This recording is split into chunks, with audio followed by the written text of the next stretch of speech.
Alrighty, yeah. You'll have to let me know how things look and sound, because as we all know, there's a little bit of an echo if you're listening to your own voice. So, my name is Anthony Barocas. Do I have a graphic for this? I do, I think. Yeah, there we go. Well, okay, let's take this one off. And I am here for StreamTek. And as you can probably tell, I'm using a different device for today's show. Actually, today's show is very, very different. When I was doing this show for YOLO Live, and I will be on the YOLO Live show tomorrow, or the end of today, which is tomorrow in China. When I was doing this show for YOLO Live, I used the YOLO box, of course, because it's their show. Today's show is being produced on the Magewell Director Mini.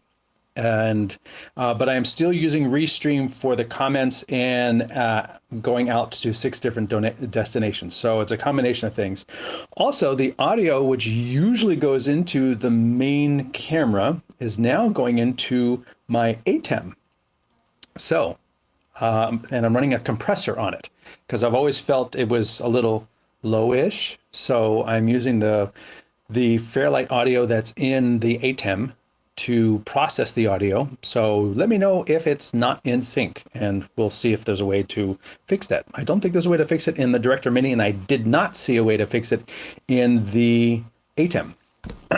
So it's a very different show today because I'm used to having this big screen to tap on things, and I don't. I have this really teeny screen, and the countdown timer doesn't work with go away. Countdown timer isn't tied to that graphic, whatever.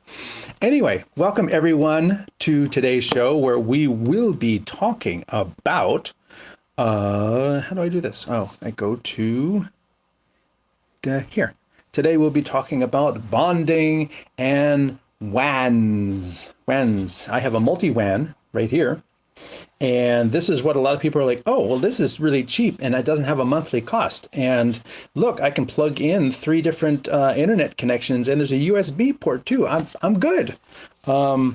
Except bonding is very, very different than a multi-WAN switch or router. Very different. And we'll get into that. First, I wanted to say hello to everyone. And as always, I love to know where everyone is watching from today, because this is a worldwide show. I know we've got people around the world already watching. Yuria, who comes in with a new logo this week, Small Gear Productions in Israel. And J Films is in Atlantic City in the USA. And Walgran de Gusmayo, okay, I give up, I'm sorry, is in Brazil. Sue me. Mike Sabatini is in LaSalle, Illinois. And Ulvi Live is in Northwest England. And then, of course, we also have Pocket Video School in Northeast England. You two should get together. Have a watch party. The sync looks good to me. Thank you very much. I appreciate it. This is a live show. And if you have questions, put them in the comments. If you have concerns, put them in the comments. If you just want to say hi, put it in the comments, because you are here. I am here. We are all here at the same time, which is the magic of having a live show. I feel like I'm kind of in competition with Frank now that Frank's doing a live show, but personally, I think mine's better, but that's just because I've been doing it a lot longer than Frank. He's a great product manager, may not be as good on camera talking about technical stuff and running a live show at the same time. So I have 10 different devices here, and we will talk through them as we go through talking about bonding. I want to make sure we get all the questions here. Mike Sabatini says, I'd like to know about those small USB modems that plug into the Ultra. And yes, that is one of the easiest ways to get more internet into your device. These are little modems. Let's see if I got my side camera here. So here you go. Which way do I have to go? I have to go this way and move it this way. There you go. And so this is a little ZTE modem right here, and it's got a regular USB-A plug. I haven't seen many of these with USB-C plugs just yet, but USB-A plug. And if you pop off the cover, your SIM card, which actually, this actually has a SIM card in it. SIM card goes right in here, and you can actually put a micro SD and use this as sort of like a little memory stick too. So it's kind of like both. And on the StreamTek channel, there is a video about how to set up your ZTE modem, because I find these to be very reliable, and people have had a lot of success with these. I have also purchased ZTE with the little light. There's also this 4G Wi-Fi modem. So this is actually, when you plug it in, it gets power, and it will actually do Wi-Fi from this device, which is a really great idea. However, I could never actually get it to work. Again, your SIM card, takes the larger size, and it also has the trans flash or micro SD slot over here, so it can still do both things. But you have to have the larger size SIM, or the larger surround around it, and then you can put that in here. I've tried a couple times to get this to work. I've never been successful, but I have it as sort of like a backup for when I do actually get it to work. The nice thing with these is let me go to the side by side. There we go. The nice thing with these is these can plug into a router like this. This is the GL iNet router, and you can have it connect directly to this as your WAN, and then you can reconfigure the WAN port as just another LAN port. And let me just get a couple terms out of the way. WAN is Wide Area Network, otherwise known as where your internet comes from. LAN is your local area network, which is another word for your stuff.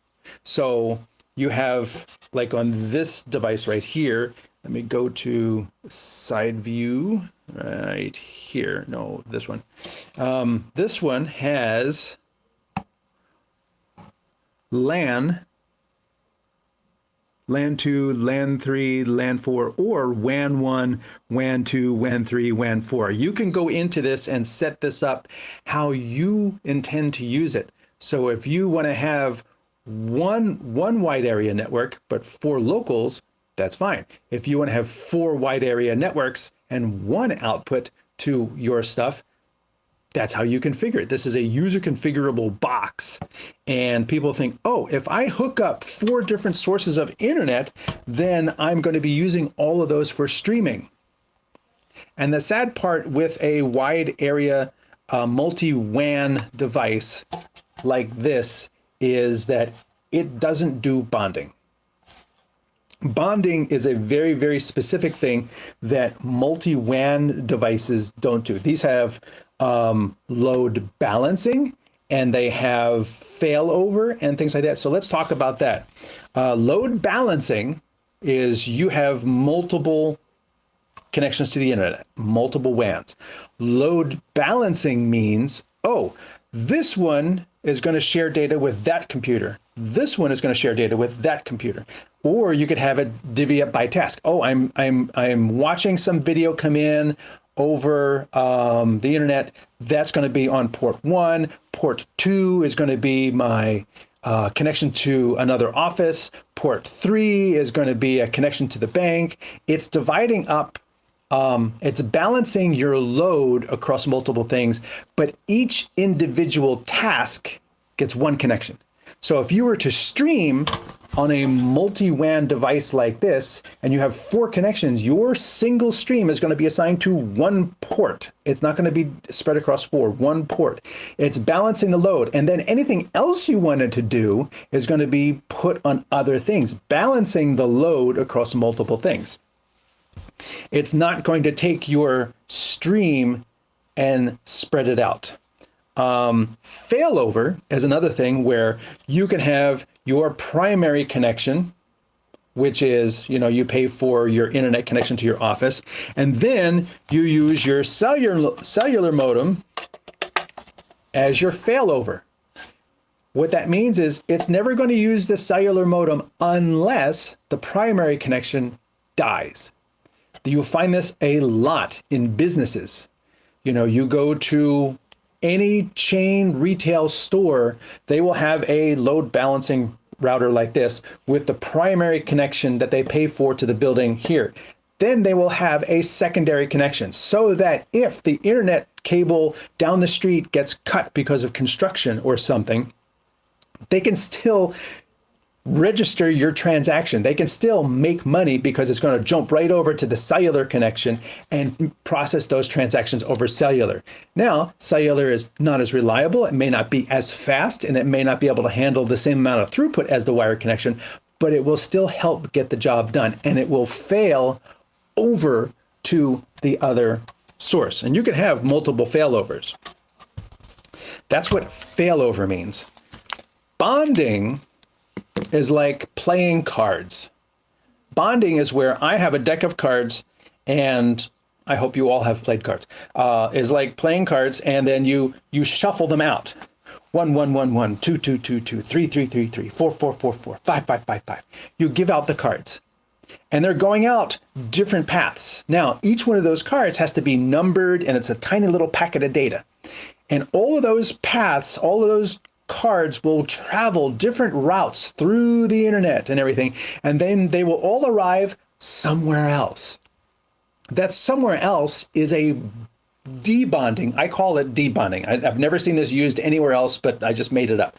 I call it a debonding server. So it takes all of these packets that come in, and like we said with cellular, cellular may be a little bit slower than the wired connection. So the wired connections, 1, 7, 9, 15, those packets come in fast, and I'm waiting for 2, 3, 4. I'm waiting for these other packets to show up. And then when they all get there, this server, because it knows it's a debonding, that's what it's built for. It takes these packets that are arriving out of order, puts them back in the order they're supposed to be in, and then sends this stream off to YouTube or wherever you wanted it to go. And debonding has a cost because somebody has to program that server to do that. Somebody has to put a physical computer there to do it and connect it to an expensive internet connection and maintain the operating system and do updates. And all of that has costs. They have to provide power to it. They have to provide cooling to it and maintenance and battery backups and things like that. So all of that has a cost. And if you buy a box and it says has bonding and you don't pay for the bonding, I'm wondering how that is even possible, because somebody has to pay to maintain that server on the other side. It's almost, I've never heard of real bonding being free. So that's the three differences between load balancing and failover and bonding. And we'll get into some bonding solutions in a minute. Let's continue with the questions. Let's see, we got here. Telnika and Bondix, forget the rest. The best I ever tried, not use my Solo Pro since I got this. And yes, we're going to get into the Live View Solo, and that is a great solution. I have not heard of that, and I'm sure there are many things that I don't know about. I'm going to mention some of the big ones, but there are going to be lots and lots of solutions around the world that I am not totally aware of, but I'm going to explain the process and the concept with a couple examples. Continuing down. I have tried Speedify running on a Raspberry Pi 4, but it was not very stable. Any recommendation for a low-cost software solution for bonding? Speedify is pretty much the low-cost bonding solution. However, the Raspberry Pi 4 may not have had enough horsepower to run it. So that's why it may not have been very stable. Also, there are different levels to Speedify. You can just pay for your base level of Speedify, or you can pay for a dedicated server that costs more, but it also is more reliable and gives you more processing power. So if it's not stable, that's part of the processing power on your end and processing power on the other end. Continuing down, slightly out of sync, but livable. And Kirk Riley is in Dallas, Texas. The Clean Stream is watching from Anguilla in the Caribbean. Very nice. It's going to be pretty nice there today. I've got quite a few connection issues with my ZTE dongle with my GL iNet slate. Okay, so that was the example that I just used, and he's saying, this is the GL iNet. You have the 1800. I think that's the one I got. No, I have the 1300. So yours is newer than mine. So they've got a lot. These keep coming out. This is called the Slate. It's got these little, I don't know, like bunny ears that fold up, and it's rounded, and it packs really well, and it runs off of USB. That's one of the really cool things about this router is that, let me go to the side by side. It's harder to see these things on this switcher.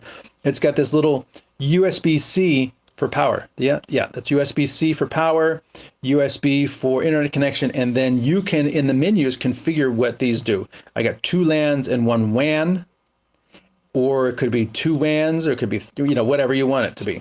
And then over here, there's different mode settings and buttons hidden on each side. And then, of course, there's the trans flash on the other side. So they kind of hide those over there, too. Quite a few connection issues. So elaborate on that. What type of connection issues? Like it didn't hold connection, and hard to see a white on white. Wondering if this might have been on a carrier, like I think these are GSM modems. So if you use Verizon or something like that, which is a CDMA service, that might not be as reliable. I did notice that Verizon has sort of gotten out of the USB dongle market in the United States, and they now just offer hotspots like these. Bird Feeder and the Moon Network live stream says hello. Hello to you as well. The Director Mini new firmware dropped yesterday with 2 bonding options, Speedify or Magewell Paid. Wow. Oh, right. So I didn't know if I was going to be able to mention that, but someone else mentioned it, so I'm not responsible. Director Mini now offers built-in bonding, which I don't have on this one because I generally don't try to upgrade right before a show. That's a big no-no. I'll try it tomorrow. So that is very cool. I don't have that up set up for the show, but the Director Mini now offers bonding like the YOLO box. And I have a YOLO box here that we can look at. And that is a great segue to the different bonding solutions. And let me take that out. And what we'll do is go over here to the laptop. First, let me reintroduce myself. Hey, if you're watching on anything other than YouTube, this is the YouTube StreamTek channel. You'll find all of the live shows and different tutorials and interviews. There's an interview segment there. Hey, there's the ZTE modem video right there. And come down here. We also have a conversations series where I interview people who do live streaming. So, hey, if you've got an interesting story to tell and you think it would be a good conversation, reach out to me through Facebook or my Stream for Us website, and let's do a conversation. So I like to highlight other people who are doing this and have something that can help everyone learn a little bit. And then there's more videos down there. I also have my company is Stream for Us, where I do consulting and live broadcast production. You can reach me through that website. It's called stream4.us, Stream for Us. I also write for Streaming Media Producer. You can see a review that I just did on the YC Onion Pineta Peak tripod system. Very cool tripod with a single lever at the very top of the leg that you can see there that loosens the whole leg. Very handy. And also, we have the StreamTek channel on Facebook. And lastly, if you're looking to buy some gear, there's also a StreamTek Curated store on the Videoguys website. I link to that in the videos. Now, since I'm over here, and YOLO Live does offer bonding in their YOLO boxes. And you can connect, like if you had the Pro. Do I have a Pro? No, I have a regular. If you had the Ultra, let's go to here. If you had the Ultra, you've got, two slots right here, and those are perfectly suited for plugging in, and it's always the wrong way, plugging in USB modems like that. So that is very handy. 2 USB modems and 4 HDMI inputs, as well as NDI. And that is super flexible with all of these ports on this rather large tablet. The Director Mini is a much smaller tablet, so it does not have as much space for ports, but it does have 2 USB ports on the Director Mini. I can't show it to you because it's wired up and it's doing today's show. Let's go back to the laptop. You can, oh, actually, let's go to the Pro. And if you come over here, oh, I don't have it set up for streaming. Let's back out of this. Done. If you were in, I can't, it's always one thing or another. I will set that up and we'll get back to that. Next one up is Peplink. Peplink is a very well-known company that creates streaming hardware, and they offer this speed fusion service that right here that enables you to connect multiple connections and use them all for your connection to the internet. The cool thing about Peplink over, I think almost over most of these other services is that it's bonding for everything. So if this was a Peplink device and I had my Ethernet out for my data, then what it's giving me is it's giving me bonded data for everything. So if I needed to use an app and go into the cloud and change a setting, or if I wanted to view the download stream, or if I needed to send a text message, or for all of that, it's all bonded. It's all extra reliable. That's the cool thing about bonding everything in a separate device and then handing that bonded data over to your streaming device. Next up is Speedify, and Speedify does the same thing. However, Speedify does not sell hardware. Peplink does sell hardware, and their service works with their hardware. So they're bonding at this end, and they have their service at that end. They have both. Speedify is very different. Speedify allows you to have whatever device you want, and you could have Speedify on that device. And I happen to have Speedify right here. Do I have that? That's, let's see, is that this one? There it is. So Speedify is right here on my phone, and you can see I only have at the top, it would list all the different connections I have. If I go to my overhead, you can see this is the phone with no SIM card. And if I come over here and log in, you can see Speedify on my personal cell phone. Let's make that a little darker so it's not too blown out. You can, no, I did not say go to voicemail. Jeez.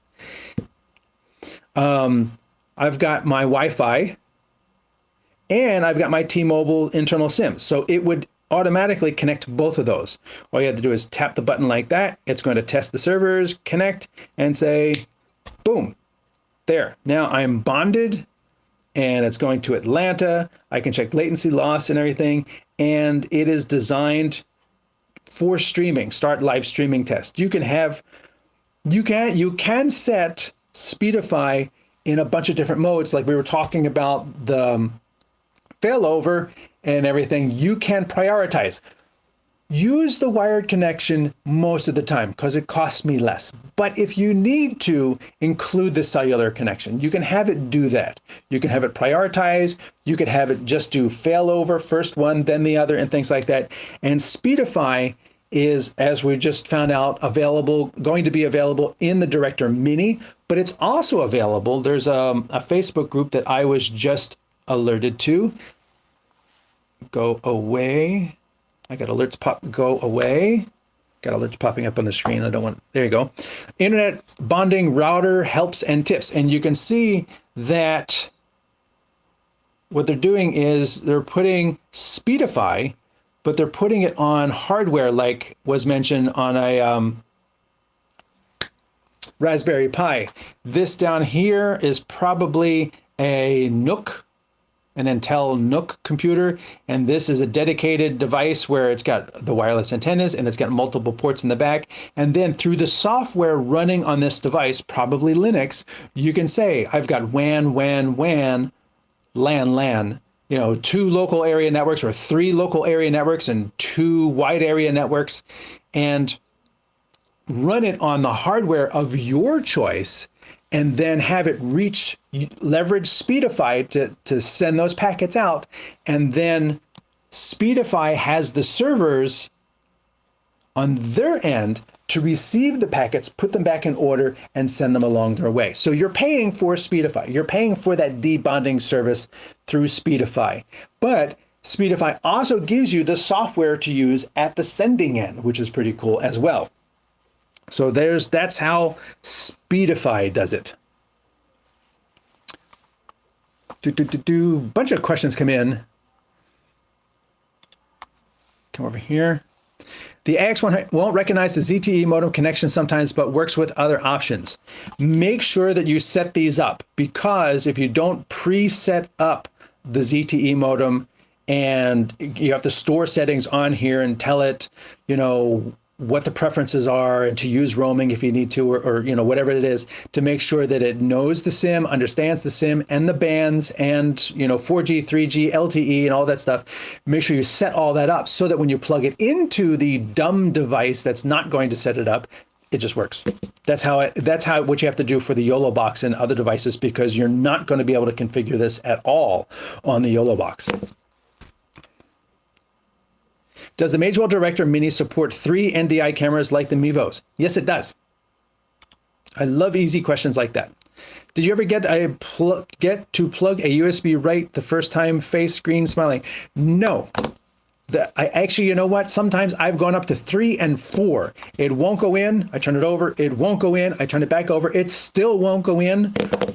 I don't know. It's like this internet thing. It never works. Had little success with peplink and bonding unless forward error correction enabled with 100% overhead. Okay, so it's basically doubling your data rate. So if instead of sending 5 megabits, you'd be sending 10 by doubling your overhead.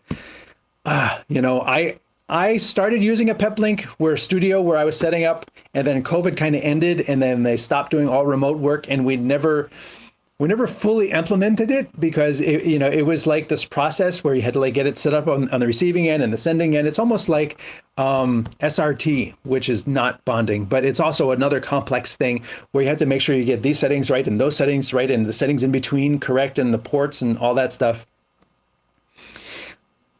Off topic, does the MultiWAN Director Mini support? Oh yeah, I answered that one. And off-topic questions are absolutely fine. This is an open show. Throw whatever questions you have in, throw them in there, and I will do my best to answer them. And if I don't know, I will say I don't know. I'm not going to make something up. Heard a rumor, Alex from Speedify, that they might be integrating with a router manufacturer later this year. That would be a great idea.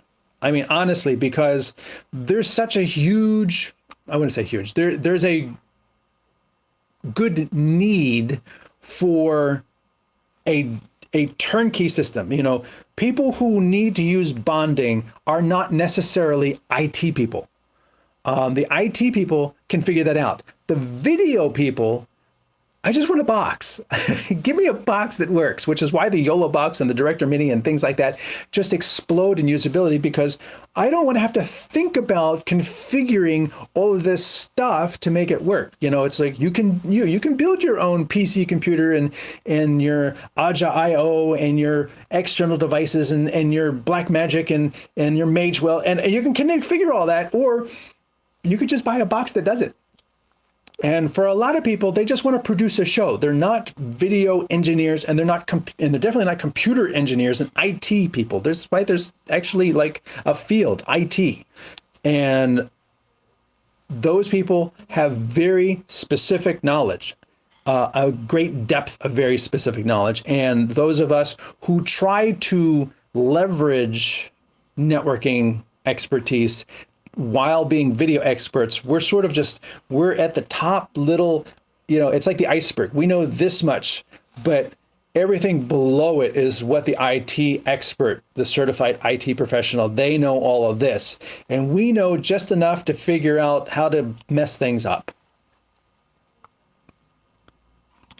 What is your experience with bonding on the YOLO Pro? Mine, not so good. It depends on where you are. I've read many reports of people having great success and other people having not so great success. And it usually comes down to the people with less success are far away from wherever the server is, because there's only a few servers around the world. There's a server in Oceania, there's a server in Europe, there's a server in the US. So if you're in South Africa, or if you're in Chile, or if you're in Australia or something like that, you're far from a local server. Whereas, you know, the person in Australia, they were like, well, this other service has a server in Australia, and it's been great, but they want to use the streaming that's in the YOLO box because it's already built in and they don't have to bring an extra device. So, you know, you've got that balance between it's convenient, but there's less servers because YOLO is not necessarily a bonding server company, you know, like some other companies. Which leads to Bink. The next one is, let's go over here. Let's do this one. This one is Core, made by Curated. And I actually have an account with Core because I have used Core on shows. So make sure this is set up correctly. And I have used Core to bond multiple connections for parade events because we did not want to rely on cellular, but we wanted to have cellular as a backup in case the hard line from a building, you know, 100 meters away got broke on its way to our truck, production truck.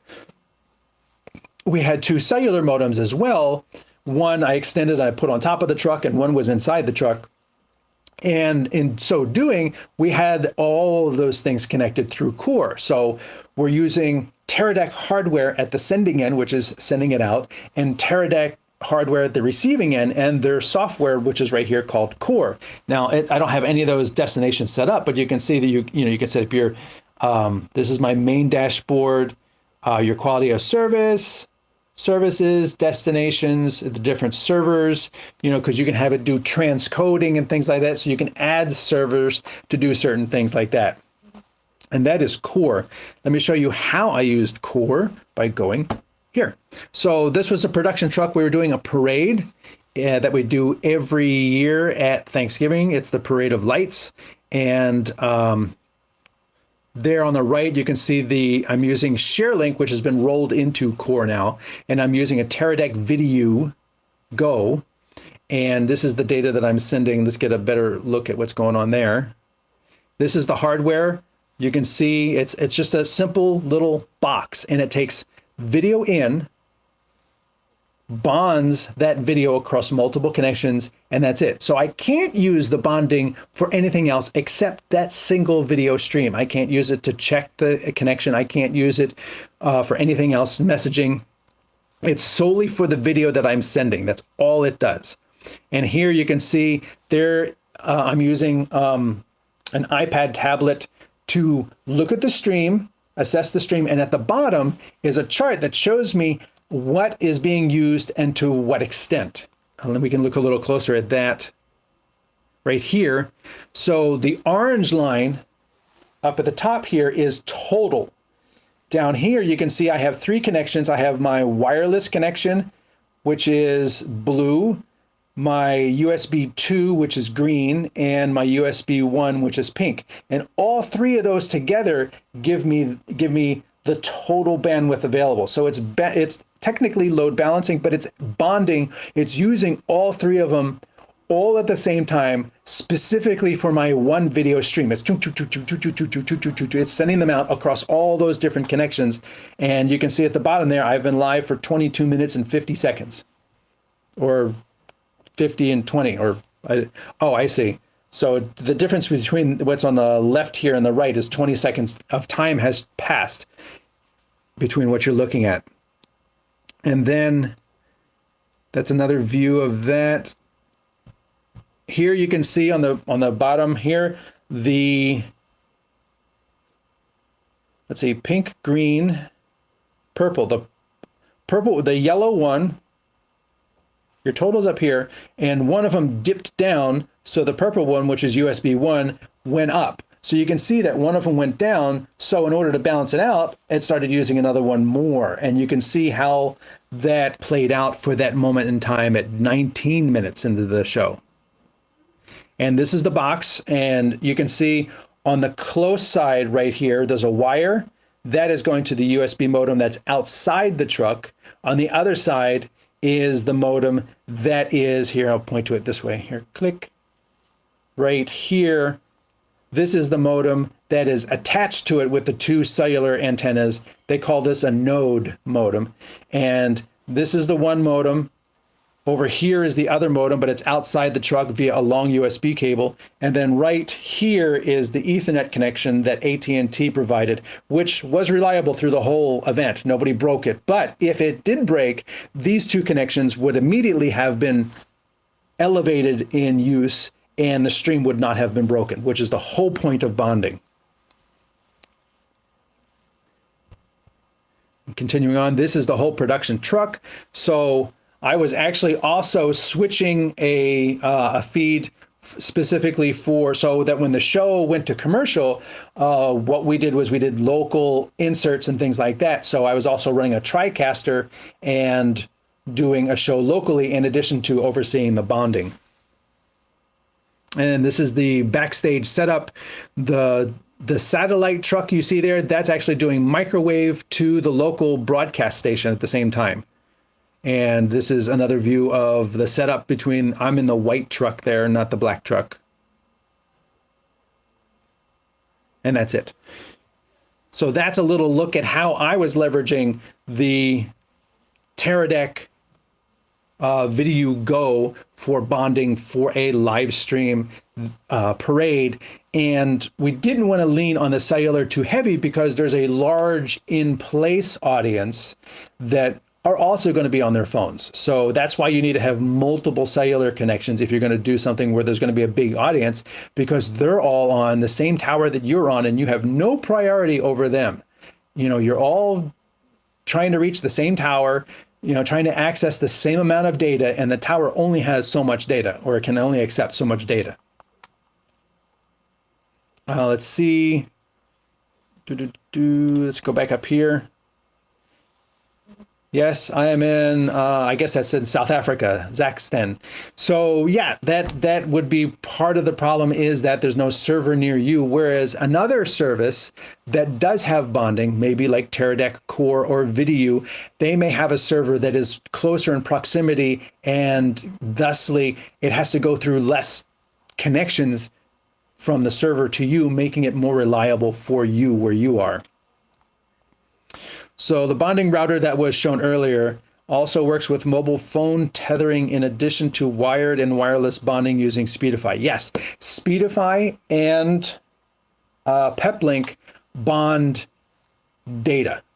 They bond any data going through their device. They don't care about what kind of data it is, it's all bonded.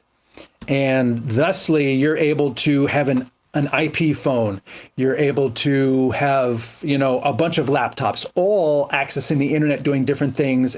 You know, you could be using a cloud server for something. Well, you need a laptop accessing the cloud server through data to be able to administer whatever you need to change. And having a bonding device like a Peplink or a Speedify allows you to bond anything you connect to it, as opposed to a live view or a Curated, which are only bonding the video that you physically plugged into it. The same thing with the Director Mini or the YOLO box. They have bonding built in, but it is specifically only for the video being pushed by that device. I can't use the bonding from my YOLO box for my phone to be able to go onto YouTube and change a setting. I can't do that. You know, I'm limited to what my phone can access, unless you have Speedify on the phone. Continuing down the questions. Oatse says, I'm in Botswana, but bonding works extremely well here. It's like I have the bonding server in my house. Awesome. Yeah, you know what? If it ain't broke, don't fix it. Just be thankful that it works, you know. And when it works, it's a beautiful thing to behold. Like when I did that parade and the bonding just worked, you know, I was able to see the fact that it was always using all the connections. I was able to assess what was going on. I was confident in the fact that should a couple kids outside see the cable running through the trees and they're climbing the trees and the cable were to break, I was confident in the fact that I was good. I had 2 more connections. You know, I had backup and extra backup. I had 2 more connections to the internet, so the stream would continue to go through even if they did something stupid outside and broke the cable. But they never did. So, you know, it's just good to have that backup and that confidence. LiveView do their own mobile modems with 2 eSIMs in a unit that was really useful for in real life video streaming. You can get bonded data plans from them using different cellular service. Yes. And that is a great transition to Bink. Right here, for those who don't know, Teradek is the one, and LiveView, well, let me change it over here. LiveView is the other, you know, big bonding provider, and they primarily deal with broadcast or news stations and things like that. And they have they have their own bonding hardware, small packs, rack mount units, and things like that. When we did the parade, we actually did use LiveView to go from a camera that was at the start of the parade 3 miles away to the internet. And then we had the receiver, the debonding unit, in the rack in the truck. So they didn't go somewhere else. They went from point A to us. And then we debonded that and connected it in so we could have somebody way down there get in the start of the parade, you know, the mayor speaking and things like that. And it's, you know, with all the people around, we needed to have the bonding. It came directly to us in the truck with the debonding server, providing us a SDI connection right into our switcher so that we're able to do it. One of the other really interesting things that LiveView offers is this LRT. LRT is LiveView Reliable Transport. It still doesn't answer the question as to what LRT is. But if you continue down, right here, I'm going to highlight this one part because packet ordering, that is common in everything of bonding. Otherwise, the receiving device doesn't know what order the packets go in. Packet ordering is that's like water. You know, you have to have that. Dynamic forward error correction. Some bonding does that, some bonding doesn't. That's extra packets, just in case a packet gets lost. It doesn't have to resend it because it's already got a little bit of extra data. And then acknowledge and resend. So this is resending a packet that, oh, I didn't get 14, send me 14 again. You know, so you get that. But this last part, the adaptive bitrate encoding, is actually some special sauce that I haven't seen used elsewhere, in that if the data rate is just getting hammered, you know, you're on 3 different cellular networks, but you're at a soccer game and there's 50,000 people and you are just getting hammered. What LRT does is the receiver tells the transmitter to lower the bit rate, to lower the resolution, to make sure that the stream can still go through. So you may have started sending a 1080p at 5 megabits, but if it gets really bad, in order to keep the stream good, what it's going to do is the receiver is going to communicate back to the encoder and say, go down to 720p at 2 megabits. 1.5 megabits. You know, it's going to make sure that the stream can get through this adaptive bitrate encoding. It's going to adjust the encoder. It's going to tell the encoder to do something else. It's not just moving packets.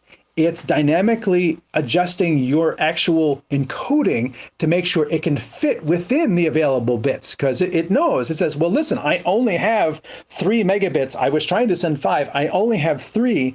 Well, switch down to 720p and make it work. So this adaptive bitrate encoding can really help if you're in a situation where it is just awful for trying to get your signal through.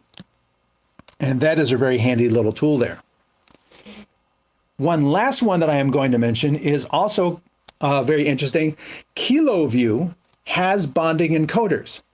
KiloView does not do debonding. They just sell bonding hardware. You can buy a box that you can put on your camera that does bonding. Not this one, but another box. But what they do offer for free is the software. And you set up the software on your server where you want it to. You set up the debonding server. You can set it up in the cloud. You can set it up in an office at work. You can set it up at home. You can set up the debonding server wherever you want. And it's free. It's free in that. Remember those costs that I talk about in the beginning? You have to have the computer, and you have to have the power, and you have to have the internet connection, and the maintenance time, and the expertise, and the uninterruptible power supply, and all of that. You're providing all that. It has a cost, but you're absorbing all that cost so that you're not paying anybody else for it. And if you use bonding a lot, then looking at, I'll get the directions right eventually, looking at something like this can really pay off because it's rolled into, I mean, your office has already got an internet connection. Your office already has a computer room with cooling and power and UPS and everything. And so adding a computer to do just this could really pay off because then you're not paying an extra cost to a third party for all this extra debonding service. So KiloView has a very interesting way of doing this. Now, this page about how to install it is actually quite lengthy. Deployment steps, and you got to go in the terminal, and then you got to like connect the two devices so they know where they are. You got to open the ports and everything. So it is not for the faint of heart. It is not turnkey. You are doing it all. No, stop it. There we go. So it is available for those who have the IT expertise to be able to make that happen. And where are you going now? All right. I don't know where it just went. Decided to go somewhere else. The KiloView has that unique offering where they have bonding encoders, again, just for video. And they give you the bonding software that you set up on your own. And you can use it as much as you want because they built the software. It's just you're providing the actual computer, the hardware, the maintenance, the upkeep, the install time. And time is money, and it's going to take you some time to get it set up and working properly. So you're paying for that through other ways, just not dollars. Let's continue on. Yes, LiveView does do their modems with eSIMs in packages, and they have sales on their packages as well. And actually, if you go to the Videoguys store, I think there may actually be one on there. Where is my Videoguys store?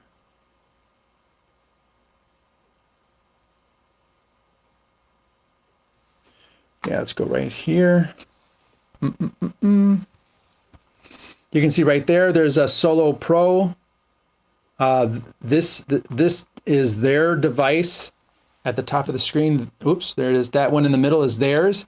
And that little box takes the video in, SDI or HDMI, and you can connect multiple modems and Ethernet, and it will bond over whatever you got and will send it to their server, which then you have to reach out through the cloud through another connection to be able to like set up your destinations and everything. And again, you can get that at the StreamTek Curated store on Videoguys. So if you follow the link in the descriptions, that will take you right here, and they have that available if you want something that has the LRT capability.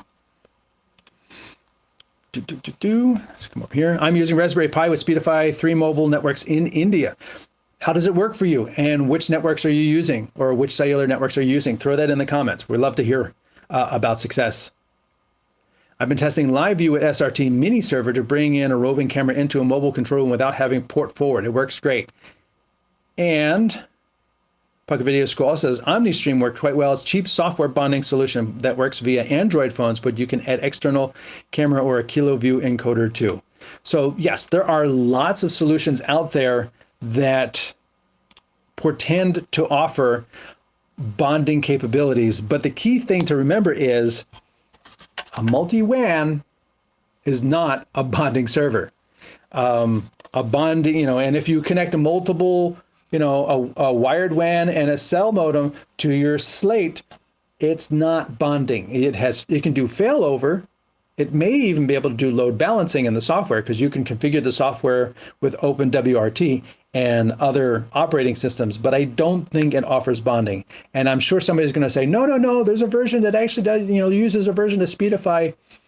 Probably, I wouldn't put it past them. That's the cool thing about these GL.inet routers, is that they're user configurable. You're not, it's not an entity unto itself. You can dig in there and reprogram the thing.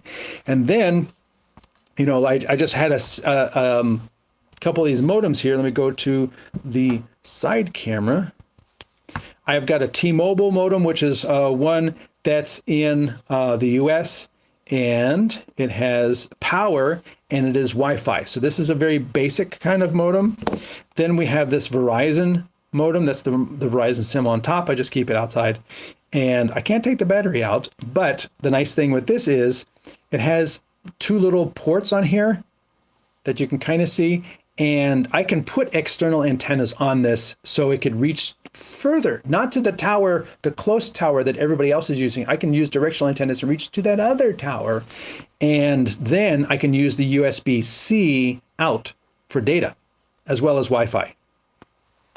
And then you have the Netgear makes a series of squarish modems like this, and I have 0 devices connected. You can see the battery. I didn't even no, my battery is mostly full. Battery's over here on this side, and this is the cloud. And these were originally sold. This is the M1, and it's sold as a 4x4 MIMO router, MIMO cellular MIMO, meaning multiple in, multiple out. It can connect to 4 different bands at the same time, and it is touted as delivering 1 gigabit down.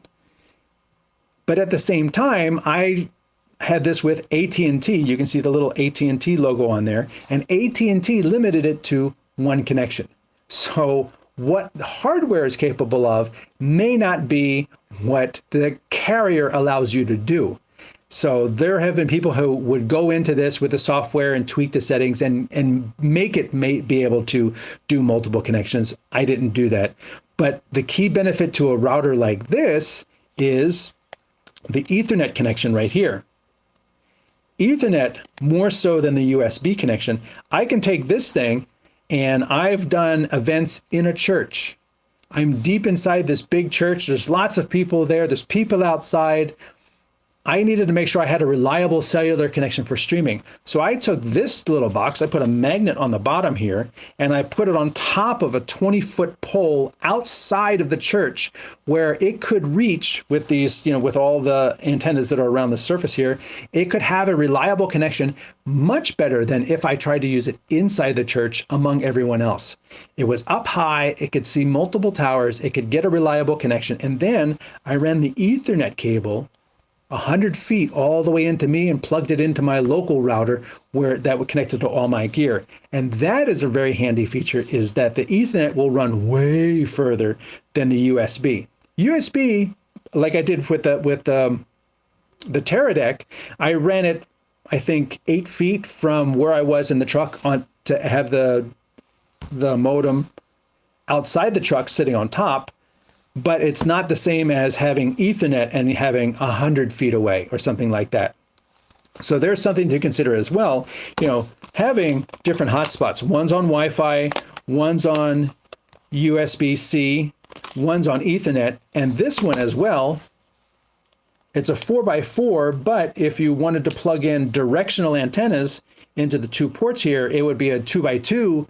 But those directional antennas can really amplify your signal to very distant antennas. And I don't have it ready, but there are software packages out there and websites and apps that will tell you where the towers are for different carriers. So you can be around a stadium and say, okay, here's 2 towers those are going to be totally full. I'm going to take my antennas and aim them in a completely different direction to a much further tower that these people aren't going to be able to reach very easily. And I'm going to have a reliable connection to that tower, which is not overwhelmed with thousands of people. So that is a way that you can leverage existing hardware and a bit of know-how to make sure that you're still able to get a connection, even though there's a whole lot of competition.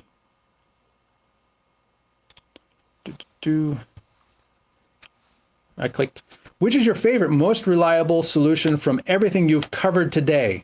When I was using the YOLO box as my primary streamer, I liked using the built-in bonding because I didn't have to do any extra hardware. I'm one of those people. I just want to produce video. I want to focus on the show. I don't want to have to be an IT professional in the middle of doing something. So being able to like toggle a button and say, do bonding, and have it be active and plug, you know, like I said, I configure these outside and plug it in and plug my Netgear into the Ethernet and be wherever I need to be. That worked out very well for me. I have used Speedify. I did not have a dedicated server. It has worked okay.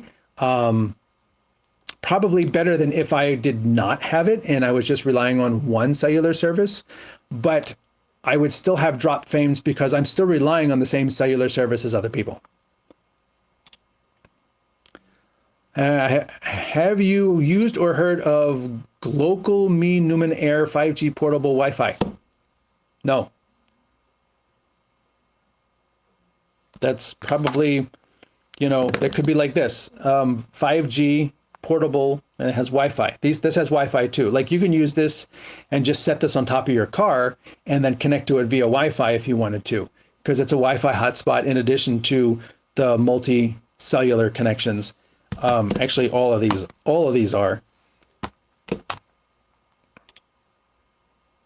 What is optimal net connection for YOLO, YouTube and Facebook minimum, please? Thank you.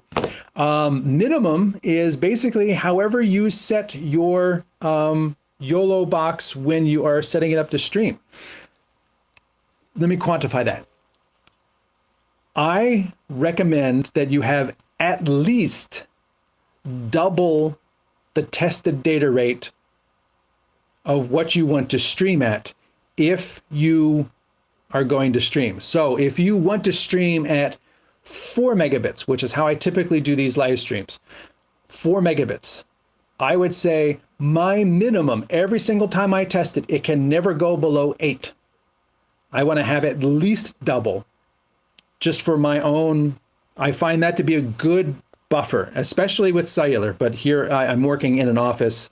I'm trying to log in as well.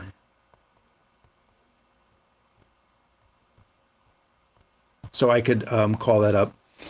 And that way I find that here we go to the Pro Multiview. So here in network settings, you can see I've got my Wi-Fi, and then there's a built-in network test. You click on the network test, and it's going to test this fast. Now, unfortunately, the main number it gives you is deceiving. 280, oh my goodness. It's 280 down, which if you're trying to stream means nothing. You have to click that little box that says show more info. And then down the bottom there, actually, let me put me over this. Here we go. This is the number you're really looking at. Your upload speed at 20 megabits. And then there's also over here, like your latency is 16 milliseconds and loaded. And then if you continue over here and open the settings, measure loaded latency during upload. Yes, always show all metrics. Save the config for this device. Save. And now it will come up a little bit differently. And let me make it bigger. You will see 290, but it's going to come up with this data right here. And it's also going to use the loaded 19 megabits for the upload speed, which is currently 23, 22, 21. Yeah, like I said, my internet here, I pay for 35 up and usually I get 20. Come on, come on. It's still testing the upload speed. 20, it's slowing down. 21. And that is the number. So I would not ever want to try to upload at a bit rate higher than 10. And remember, the YOLO box has the nice feature in that when it does multicasting from inside the YOLO box, it sends one stream and then it's split out in the cloud at the YOLO Live servers. So if you're doing 5 megabits and you're going to 3 different destinations, you're still only sending 5 megabits. And then it goes 5 megabits out, and then in the cloud, the YOLO Live server sends it to 3 different destinations. You're not sending 2 5 megabit streams. Whereas on the Director Mini, if you are sending 2 different streams, that's 2 different sets of data. So 5 and 5, it's 10. So that's different as well. Plus, if you're trying to do anything else on the network as well, like you have it, if I'm using Ethernet and I'm also using the Ethernet for something else, that all counts. But the optimal connection for YOLO, let's go back to that question again. YouTube and Facebook minimum, please. Like I says, you test your network multiple times across multiple days. Find out what the minimum is, not just one test, because one test may be great. And at that moment, nobody else was on. Test multiple times, multiple days. And then when you're in, go back. Let us duplicated show. I'm just doing this so I can get into a streaming show. At the top there, you see it says 1080p, 720p, but also over here on the right, you go into your streaming mode. Like I said, if you're going to use the multi-stream server, the streaming services, you're only going to send the one stream out. And then your encoding setting, this is where you set how much you're going to do at what data rate. So at 1080, I could go up to 8 megabits per second, which, because I have 20, 8 would be fine. I typically do the streaming shows at 4 megabits at 1080p 30 on the YOLO, seems to look just fine. And that is a decent data rate. If you're doing 720, you'll find that 720 tops out at 2 megabits on the Pro. The Ultra may have different settings. I'm just using a Pro here for demonstration purposes. And so you set what works for you within the confines of making sure that you have enough headroom over top so that you can reliably push that stream through, because data always tends to vary upon what else is going on in the area. All right. Well, I hope that this has helped people understand that let's see if I can turn this, let's see if I can turn it on. Let me make a nice picture. There you go. That your multi-WAN router is not the same as connecting multiple hotspots and using them all. If I could hold up multiple hotspots like this, it's not the same. Multi-WAN is not the same thing as bonding across multiple different hotspot connections. It's very different. And I hope today's show has helped everybody understand the differences. If you've got any other questions, throw them in the last couple minutes. Let's see. Salute, panel, and chat. I hope it has been helpful to people. And I do these shows every week. And if you are going to be at NAB, let's go over here. I will be at the NAB show in Las Vegas. Be sure to see me. If you do come up and say hi, I have StreamTek stickers that I will be giving out at the show. So if you see me and ask me for a StreamTek sticker, I will give them to you. They're glitter stickers. I have not found a great way to show this. You can kind of see it. They've got a cool glitter thing going on here. They're really cool. Great for laptops and gear. You can stick it right there on your router. You can stick it right there on your phone. That's a good spot. Almost as good as that one. But I hope to see you all next week. And oh, I got a last minute thing. Director Mini will not ship with the Magewell bonding in the US. That was a test server. And Benjamin sent me shiny glasses, purple, yellow diamond. Yay! for whatever reason, Restream is not decoding the emojis. I don't get it. You think it'd be smart enough at this point. But I do thank you all for being here. And as always, feel free to reach out to me through the many methods. There is the StreamTek website. Be sure to share that. You can reach out to me directly at streamforus.com. My articles on streaming media producer. And as always, I look forward to seeing you next week. Until then, thanks for watching.